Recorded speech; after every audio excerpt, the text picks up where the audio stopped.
और वो बच्चा पाकिस्तान में बॉर्न ब्रॉट अप था और वो बच्ची जो थी वो यहाँ की थी and the girl was just in high school जब उसका निकाह हो गया था। लेकिन जो पेरेंट्स फियर से आते हैं ना कि वो ये ना कर देना, ये ना कर देना, ये ना कर देना, वो बच्चे वही करते हैं, एग्जैक्टली वही करते हैं। जो लोग भी यहाँ पे हैं, व्हाट डू यू से, home schooling, Islamic school regular या अदर रेगुलर स्कूल जो आपके कम्युनिटी में, जो आपके टाउन में होते हैं? दीन पे नहीं है। नंबर 2 ये कि पढ़ते नहीं हैं, ठीक है, अपनी स्टडीज़ के बारे में सीरियस नहीं है। ठीक है। नंबर 3 हमारे साथ रूड है। मेरे पास आते हैं कोचिंग के लिए क्लाइंट्स और फिर मैं उनको कहती हूँ कि आपको ये अपनी चीज़ ठीक करनी है, मैं सेकंड कॉल ही नहीं आती है, हमारा सेकंड सेशन ही नहीं होता। अहमद मैं नहीं कह सकती क्योंकि कुछ लोग ना 22 की एज में बहुत मैच्योर हो जाते हैं और कुछ लोग 42 में भी मैच्योर नहीं होते हैं। बिल्कुल, इमोशनली जो बंदा मैच्योर ही नहीं है उसको आप एक लाइफ पार्टनर ला के दे दो तो वो क्या करेगा उसके साथ या क्या करेगी उसके साथ, करना क्या चाहिए। एंड आई हैव सीन, क्योंकि मैंने यूथ ग्रुप को पढ़ाया है, आई हैव सीन दिस, लड़के लड़कियां शादी नहीं करना चाहते,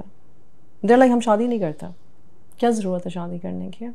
अस्सलाम वालेकुम जी, मैं इस वक्त डेलवेयर में मौजूद हूँ अमेरिका में, और यहाँ पे ज़ाहिर है जो पाकिस्तानी कम्युनिटी है पूरे यूएस में, या हम ओवरसीज़ की बात कर लें, not only overseas Pakistanis but Pakistan में भी लोगों के बहुत से प्रॉब्लम होते हैं, चाहे वो इस्लामिक कंट्री में रह रहे हो चाहे किसी भी कंट्री में रह रहे हो, तो जो उनके बच्चों को ख़ास तौर पर प्रॉब्लम फेस करने पड़ते हैं और फ्यूचर में उसके क्या कॉन्सिक्वेंसेस हो सकते हैं, उस हवाले से हम होम स्कूलिंग पे भी बात करेंगे, हम लोग पेरेंटिंग पे भी बात करेंगे, बच्चों की शादियों के हवाले से ख़ास तौर पे ओवरसीज़ पाकिस्तानियों के लिए बात करेंगे। मेरे साथ मौजूद है इरम बिंत सफ़िया। आपने हमारी पहले भी पॉडकास्ट देखी है, सुपर वायरल गई थी, आप लोगों का प्यार है, आप लोग इतने शौक से देखते हैं, मोहब्बत से देखते हैं, तो आज ज़रा डिटेल में कुछ नए टॉपिक्स हमारे डिस्कस होंगे। Iram, thank you very much for your time. जज़ाकल्लाह खैर, thank you for your time. I am so glad कि आप डेलावेयर में हैं, अल्हम्दुलिल्लाह। अल्हम्दुलिल्लाह। अच्छा, मुझे ये बताइएगा कि जो हमारा फ़ोन पे डिस्कस हुआ था, सबसे पहले हम उसी टॉपिक पे आते हैं। मैंने उस पर वीडियोज़ भी मल्टीपल की थी बच्चों की शादियों के हवाले से। हाँ। जो लोग यहाँ पे रहते हैं या कहीं भी पाकिस्तान से बाहर रहते हैं, और इसमें मुझे लगता है कि मैं बेटियों पे ज़्यादा फोकस करता हूँ कि ख़ासतौर पे बेटियों की शादी के हवाले से यूजुअली लोग ये करते हैं कि जब बच्चे बड़े होते हैं तो अचानक उनको पाकिस्तान की मोहब्बत और अपने बहन भाइयों की मोहब्बत याद आ जाती है जो पहले की मरी हुई होती है, तो फिर उस मोहब्बत में वो अपनी मोहब्बत में अपने बच्चों की शादी वहाँ पे कर देते हैं जो उनके साथ मैच नहीं करते। आप क्या कहती हैं? हाँ, ये करते थे, ओके, अब कम हो गया है, या जनरेशन चेंज हुई है ना। अब मिलेनियल्स जेन ज़ीयर्स की शादियां करेंगे या लेटर मिलेनियल्स की शादियां हो रही हैं, तो थोड़ा सा अब चेंज हुआ है क्योंकि इतना रगड़ा लग चुका हुआ है। जैसे आपकी वीडियोस बहुत अच्छी थी अहमद, तो उसमें जो आपने सारे प्रॉब्लम्स बताए थे वो वैलिड थे, वो हैं, वो हुए हैं, वो तो अब बच्चे और पेरेंट्स भी डर गए हुए हैं, because at the end of the day कौन सा पेरेंट खुश होता है अपनी बच्ची को वापस घर पे देख के और डिप्रेशन में देख के, तो लोग। अच्छा, आई एम सॉरी, लेकिन कुछ पेरेंट्स होते हैं खुश उसको देख के नहीं, अपने भतीजे या भांजे का फ्यूचर बनाने के लिए अपनी बच्ची को तबाह होता हुआ देख के बहुत से पेरेंट्स खुश होते हैं। वो कहते हैं मेरा भतीजा ओदा ग्रीन कार्ड हो गया, बस ठीक है, बच्चे जाए भाड़ में। अस्तगफिरुल्लाह, आई डोंट नो वो कौन से लोग हैं, लेकिन पहले तो आपके अपने बच्चे हैं, आपकी रिस्पॉन्स अल्लाह सुब्हानहू व तआला ने दिए हैं, तो अल्लाह सुब्हानहू व तआला आपसे तो यही पूछेंगे ना कि ये तुम्हारी राय थी, क्या किया, इंसाफ किया, जुल्म किया। तो अच्छा, कुछ स्टोरीज आपने मुझे बताई थी एक दो, वो मैं चाहूँगा आप मेरी ऑडियंस को भी बताएं प्लीज। हाँ, वो आपकी ही मैंने स्टोरीज देखी थी, तो फिर मैं आपकी जो आपने वीडियोस बनाई थी उसमें मैंने आपको बताया था कि ये आपने बहुत अच्छी बात की थी। मैं I want two point this out कि आपने अपनी सारी वीडियोस में ये नहीं किया कि oh my God overseas Pakistanis को पाकिस्तान वालों से शादी नहीं करनी चाहिए। मेरे अपने घर में, मेरी अपनी फैमिली में एक कज़न मैरिज हुई है, मैच की करनी चाहिए। Exactly, that was the best part, क्योंकि आपने उन सारे लोगों को रिलीफ भी दिया कि आपका अगर फाइनेंशियल मैच है, इमोशनल मेंटल स्टेबिलिटी है, दोनों घरानों में एक दूसरे को जानते हैं और बच्चे भी एक दूसरे को अगर पसंद कर लेते हैं तो उसमें कोई प्रॉब्लम नहीं है, कोई मसला नहीं है। कल्चर शॉक होता है जी, बिल्कुल होता है, लेकिन अगर बच्चे बातचीत कर रहे हैं और उनको लगता है कि हमारा गुजारा हो जाएगा और प्री मैरिटल काउंसलिंग भी कर लेते हैं, अगर कर लेते हैं तो बहुत ही अच्छी बात है, तो शादी के सक्सेसफुल होने के जो चांसेस हैं ना वो अच्छे रह जाते हैं। It's a good thing. तो एक तो हमारे घर में ही है, हमारी कज़न मैरिज हुई है हमारे बच्चों की आपस में, तो it's going very well. However there is another marriage जो कि फैमिली फ्रेंड्स में हुई और वो बच्चा पाकिस्तान में बॉर्न ब्रॉट अप था और वो बच्ची जो थी वो यहाँ की थी and the girl was just in high school जब उसका निकाह हो गया था। एंड उस वक्त बच्चे का जहन मतलब थोड़ा सा कच्चा भी होता है, बच्चे जो है वो प्रेशर में भी आ जाते हैं, माँ बाप मना भी लेते हैं, फिर ये कहा जाता है कि तुम फिक्र नहीं करो, हम उस लड़के को इधर बुला लेंगे, जब हम उसे इधर बुला लेंगे फिर वो यहाँ के तौर तरीके सीख जाएगा तो ठीक हो जाएगा, सब ठीक हो जाएगा। द प्रॉब्लम इज़ कि पेरेंट्स पता है किस चीज़ को नहीं नोटिस में उसमें लेते अपनी प्रोबेबिलिटी स्किल्स में, कि बच्चा जो है ना, जो बच्चा यहाँ का है वो यहाँ के स्कूल में जा रहा है, वो यहाँ के कॉलेज में जा रहा है, वो यहाँ की यूनिवर्सिटीज़ में जा रहा है, उसका फ्रेंड सर्कल यहाँ का है। And I kid you not, peer pressure is so real. वो लड़का शायद बहुत अच्छा भी था और वो लड़की भी शायद बहुत अच्छी थी, लेकिन चूंकि उस बच्ची का सर्कल उसे हर वक्त ये बता रहा था कि this is not for you, you deserve something better, वो 4 साल के निकाह के बाद डिवोर्स हो गई। It did not work out. अच्छा, यहाँ पे एक और बात, हाई स्कूल में निकाह, it means that was under 18 निकाह। वो ठीक है, उन्होंने इस्लामिक के लिए किया होगा, रजिस्टर्ड नहीं किया होगा, तो बाद में कर लेंगे। So how do you see this? Do you think it's fair कि एक बच्चा है, बच्ची, उसको पता ही नहीं है कि मैंने अपने फ्यूचर में क्या होगा, और आप पकड़ के उसके निकाह कर देते हैं या उसकी शादी कर देते हैं? आपको पता है अहमद, कुछ लोग क्यों करते हैं ऐसा? क्योंकि वो डर जाता है। वो डर जाते हैं कि हमारी बच्ची की ज़िंदगी में कोई और आ जाएगा, इससे पहले कि कोई और आ जाए तो फिर वही आ जाए जो हमें पसंद है। तो आना तो है ना किसी ने उसकी ज़िंदगी में, तो वो आ जाए जो हमें पसंद है, तो ठीक है, कोई बात नहीं, इट्स ओके। और बच्ची को भी वही, बच्ची किसी की ज़िंदगी में कोई नहीं होता, तो शी इज़ ऑल्सो लाइक, बचपन से बच्चों को ये शौक है। अगर आप ऐसे कर भी दें तो आप देखते हैं सोसाइटी में एक्स्ट्रा मैरिटल अफेयर्स हैं, उसको बाद में भी तो आ सकता है उसकी ज़िंदगी में। पेरेंटिंग जब फियर बेस्ड होती है ना अहमद, तो हम इंसानों से ऐसे ऐसे काम करवा लेती है। हम लोग अपनी जगह पे बड़े वाइज बैठे हुए हैं, ठीक है, लेकिन आई स्वेयर, मैं खुद एक पेरेंट हूँ, 3 जवान बच्चों की पेरेंट हूँ। मुझे डर लगता है इस बात से कि अल्लाह मुझसे जो फैसले करवा वो मतलब हिकमत वाले हों, और उसमें आसानियाँ करवाइएगा, और उसमें मेरे बच्चों की और मेरी मतलब मदद दीजिएगा। Because parenting from fear like really आपको वो कर देती है, आपका ना ये हाईजैक कर लेती है आपका क्या कहते हैं उसको, विजडम नहीं मैं कहना चाह रही, आपकी जो थिंकिंग स्किल्स और लॉजिकल स्किल्स आपके हाईजैक हो जाते हैं। तो वो बच्चे का उस वक्त माइंड इतना प्रीमेच्योर सा होता है, वो समझता है कि ओ देखें, the Disney idea is the Prince will come, you fall in love, you live happily ever after, हमेशा लव में रहेंगे। उस एज में अगर आप बच्चे को कहो कि यार मैं तुम्हें तुम्हारा प्रिंस दे रहा हूँ या दे रही हूँ, तो वो बच्ची क्या कहेगी, हाँ ठीक है। लेकिन चलें, हमारा मकसद है थोड़ी सी अवेयरनेस है ना। हाँ। लेकिन एंड रिजल्ट हम इस टॉपिक का निकालें, एंड रिजल्ट आप क्या कहती हैं? बच्चों की शादियां पाकिस्तान में करनी चाहिए या जो लोग यहाँ पे रहते हैं उनको यहाँ पे आपस में मुस्लिम कम्युनिटी यहाँ पे आपस में करनी चाहिए? मैं कोई डबल मीनिंग बात भी नहीं करूँगी, मैं कोई डबल स्टैंडर्ड्स वाली बात भी नहीं करूँगी। मेरे अपने 3 बच्चे हैं और अल्लाह जानता है उनके नसीबों में क्या है, और अल्लाह सबके बच्चों के नसीब बेहतरीन करे, आमीन। नेक साले ज़ौज वो खुद भी हों और उनको आगे भी मिले, आमीन सब आमीन। बट जहाँ का कल्चर है, जहाँ की पढ़ाई है, जहाँ की अपब्रिंगिंग है, प्लीज़ बच्चों की शादियाँ वहीं करें, उसी कल्चर में वो बेहतर एडजस्ट हो सकते हैं। बेहतर एडजस्ट हो सकते हैं। And what do you say about arrange marriage और लव मैरिज? मैं सिंपल क्वेश्चन में, तो आपके बच्चे हैं, आप क्या चाहेंगे कि आप डिसीजन लें, आप चाहेंगे अगर वो कहीं बताते हैं तो आपको कोई इशू नहीं है? मेरी अपनी पर्सनल राय है कि वो डिसीजन ले सकते हैं, गलत भी ले सकते हैं और सही भी ले सकते हैं। आई नीड टू, मेरा इतना उन पे असर हो कि वो मेरी बात सुन लें, उसके बावजूद अगर वो वही डिसीजन लेना चाहें जो मुझे लग रहा है कि गलत है, तो मैं कुछ नहीं कर सकती। लेकिन अगर मैं, और खाली मैं तो पेरेंट नहीं हूँ, मेरे शौहर भी पेरेंट है, और अगर मेरे शौहर पेरेंट है और वो समझते हैं कि मैं अपने बच्चों को इन्फ्लुएंस करूँगा या मैं अपने मशवरे ज़रूर देना चाहूँगा, क्योंकि हर पेरेंट का राइट है, फ़र्ज़ भी है और राइट भी है कि हम अपने बच्चों से बात करें, मशवरा दें। And still if they choose what they choose, फिर हम कुछ नहीं कर सकते हैं। बट हाँ, हम शुरू में उनको बता सकते हैं। मैंने ना एक चीज़ सीखी है, मैंने पता, और मैंने ये बड़ा क्लोजली देखा है कि जो पेरेंट्स बचपन में अपने बच्चों को सर्टेन एक्सपेक्टेशंस और वे ऑफ लाइफ सिखाना शुरू कर देते हैं ना, और साथ में ये कहते हैं देखो ये मैं ये नहीं कह रहा या कह रही कि ऐसे ही होना है, लेकिन this is the better way, और फिर उनके इर्द गिर्द का माहौल उस बेटर वे पे चल रहा होता है, तो अहमद वो बच्चे ना बड़े वाइज डिसीजंस लेते हैं। लेकिन जो पेरेंट्स फियर से आते हैं ना कि वो ये ना कर देना, ये ना कर देना, ये ना कर देना, वो बच्चे वही करते हैं, एग्जैक्टली वही करते हैं। सो अच्छा, अब हम दूसरे टॉपिक पे आते हैं, अपने होम स्कूलिंग के ऊपर। जो लोग भी यहाँ पे हैं, व्हाट डू यू से, home schooling, Islamic school regular, या अदर रेगुलर स्कूल जो आपके कम्युनिटी में, जो आपके टाउन में होते हैं? मैं थोड़ा सा इस पर अपना, मुझे ये लगता है कि आपको बच्चों की तरबियत करनी चाहिए इस्लामिक, लेकिन आप उनको टोटल एक किनारे पे बिठा दें या एक कुएं में आप डाल दें, कुएं के मेंढक की तरह, कि आपने सिर्फ ये इससे बाहर नहीं, तो कभी तो वो उससे बाहर निकलेंगे, जब वो उससे बाहर निकलेंगे तो वो तबाही मचा देंगे। ओके, तो अब अल्हम्दुलिल्लाह यहाँ पे मुझे 20 ईयर्स हो गए, ठीक है। मैं यहाँ पे इमिग्रेंट आई थी, ठीक है, अपने हस्बैंड के वीज़े पे आई थी, राइट। और जब मैं आई थी तो मैं यूएई में बॉर्न ब्रॉट अप थी। मेरी सारी स्कूलिंग अबू धाबी में हुई और मैंने सिर्फ 4 साल के लिए लाहौर में रह के पढ़ा था।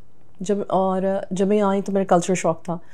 मैंने 20 सालों में क्या सीखा, होम स्कूलिंग के हवाले से, इस्लामिक स्कूलिंग के हवाले से और रेगुलर स्कूलिंग के हवाले से। आपकी बात 100% करेक्ट है। द तरबिया इज़ द मोस्ट इम्पॉर्टेंट, ठीक है। दूसरी चीज़ जो है, स्कूल्स कौन से इलाके में हैं, कहाँ पर हैं, कौन सी कम्युनिटी में है, रेगुलर स्कूल्स। क्योंकि आप जब कहीं पे घर लेते हो और आप देखते हो कि रेगुलर, आपको सारा, आप इंटरनेट पे सब कुछ होता है, ये स्कूल जो है इसकी परसेंटेज क्या है, इसको कितने स्टार्स मिले हुए हैं, इसके टीचर्स कहाँ से हैं, ब्ला ब्ला ब्ला ब्ला, सारा कुछ आपको पता होता है, ठीक है।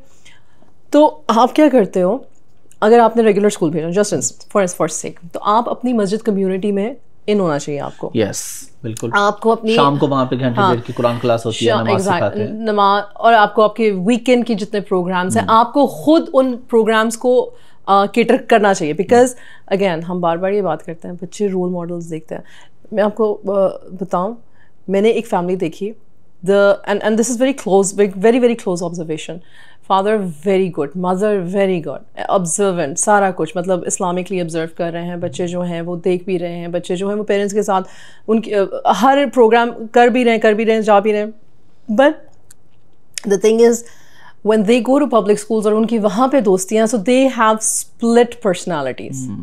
उनको लगता है कि उन पे प्रेशर है पेरेंट्स के सामने एक तरह से रहने का और अपने दोस्तों में एक तरह से रहने का। तो वो जो merging of cultures है ना, वहाँ पे बच्चे बहुत ज़्यादा struggle करते हैं।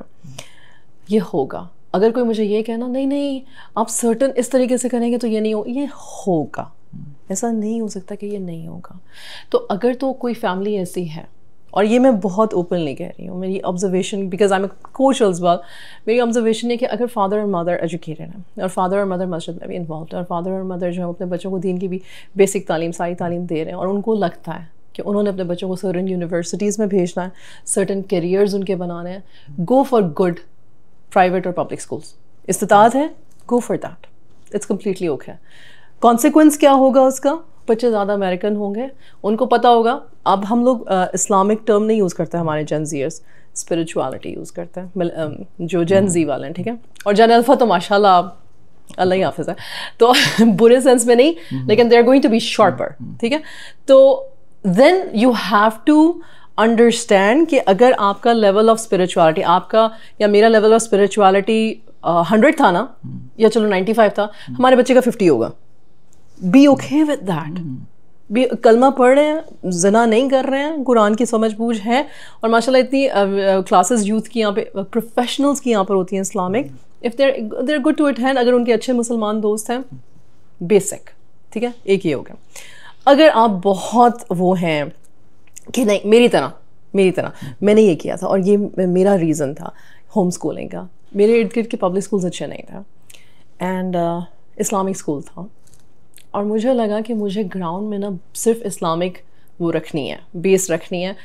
इंग्लिश भी बाद में आ जाएगी, ग्रामर भी बाद में ठीक हो जाएगी, सारा कुछ बाद में आ जाएगा। Again the reason was Ahmad, हमारे बच्चे जेन ज़ीयर्स हैं, मेरे आपके तो जेन अल्फा, तो मुझे ये था कि ये कंप्यूटर वगैरह ये तो यार आ ही जाता है, 24 घंटे कार्टून लगा हुआ है, इंग्लिश लगे, लाइक ऐसा नहीं कि डिस्कनेक्टेड नहीं है दुनिया से।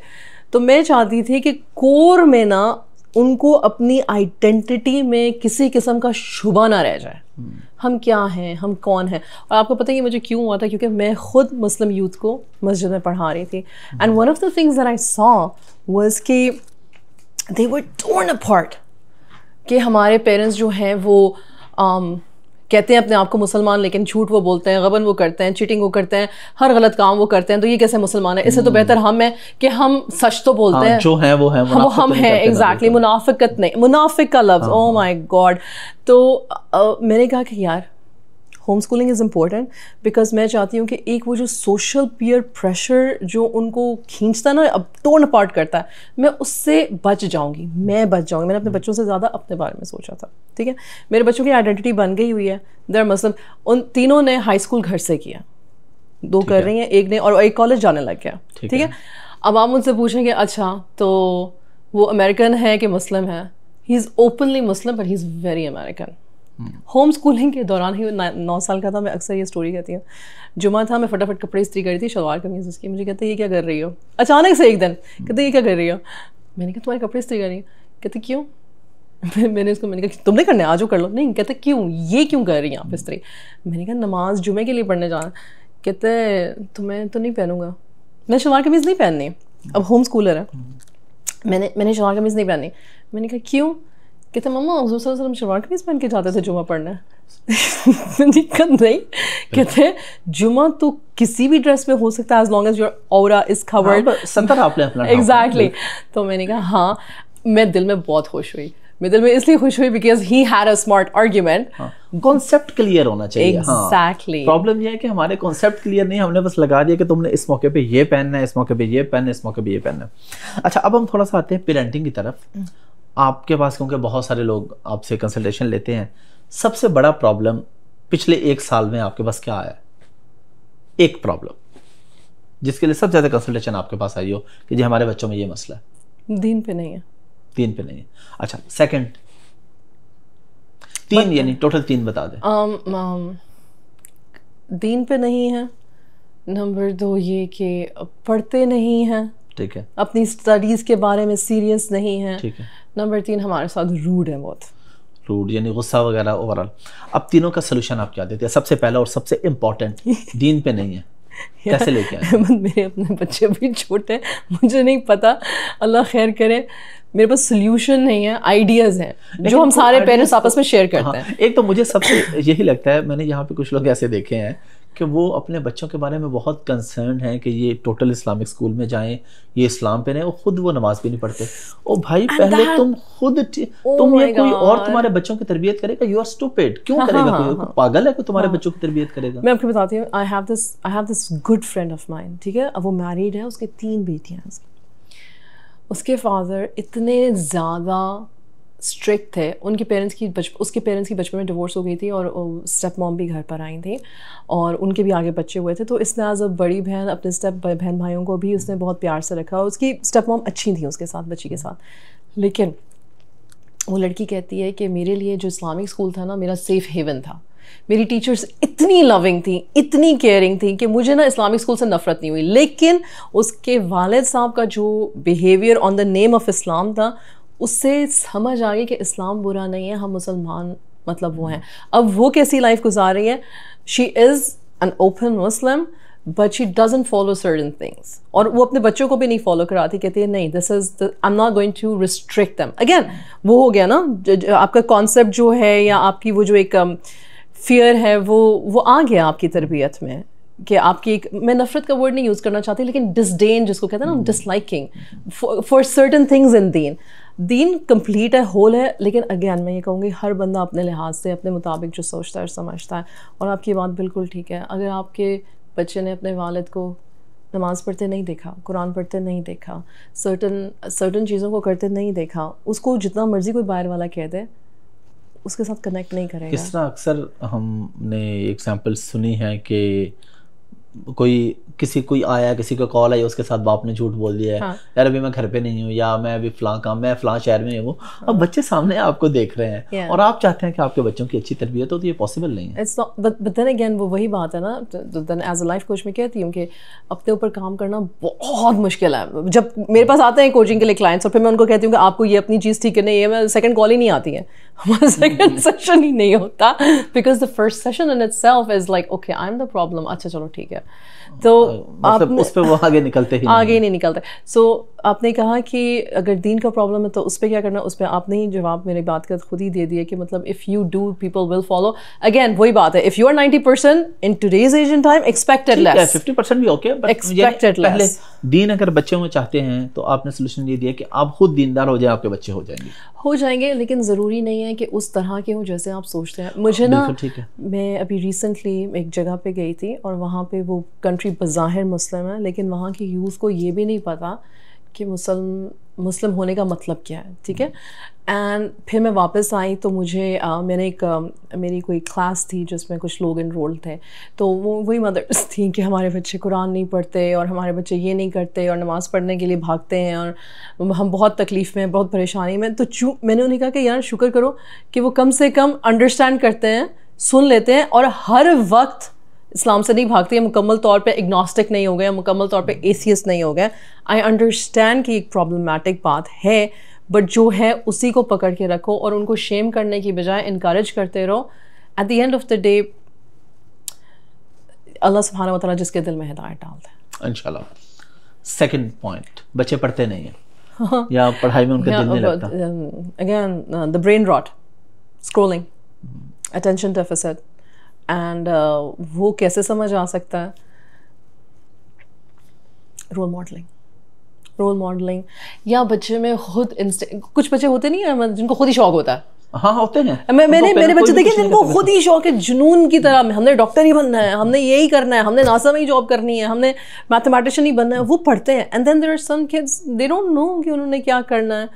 उसमें फिर जब एक को नहीं पता कि उसने क्या करना है, तो again age is very important. अब मुझे याद है कि आमिर ने बसाम से बहुत छोटी एज में कहना शुरू किया था कि बसाम माशाल्लाह you are very smart, I really like how you think, मुझे तुम्हारा अच्छा पसंद है, तुम्हारा लॉजिक, सेंस ऑफ लॉजिक अच्छा, ये बात सारी चीज़ें। फिर बसाम की कुछ आदतें ऐसी थी कि आमिर ने ना उनको पिक किया और उसको बताया कि ये तुम्हारी चीज़ अच्छी है, ये तुम्हारी चीज़ है, और फिर उसका कॉन्फिडेंस बिल्ड किया और उसको कहा कि यार मैं समझता हूँ तुम ना ये अपने लिए चूज़ करना तुम्हारे लिए बहुत अच्छा होगा। बीच में उसने कहा पापा सारे कहते हैं ये चीज़ जो है ना ये तो बहुत ही वो है और इतना पढ़ना पड़ता है और मुझे नहीं लगता मैं इतना पढ़ना चाहूँगा। उसने कहा, आमिर ने ये नहीं कहा अच्छा ठीक है छोड़ दो, मैंने कहा था अच्छा ठीक है चलो देखी जाएगी। आमिर ने नहीं किया, ये आमिर की अच्छी बात है, मैंने आमिर से ये सीखा। आमिर ने ये नहीं किया, आमिर ने कहा नहीं तुम अपने आप को वो कर रहे हो, अंडर क्या कहते हैं,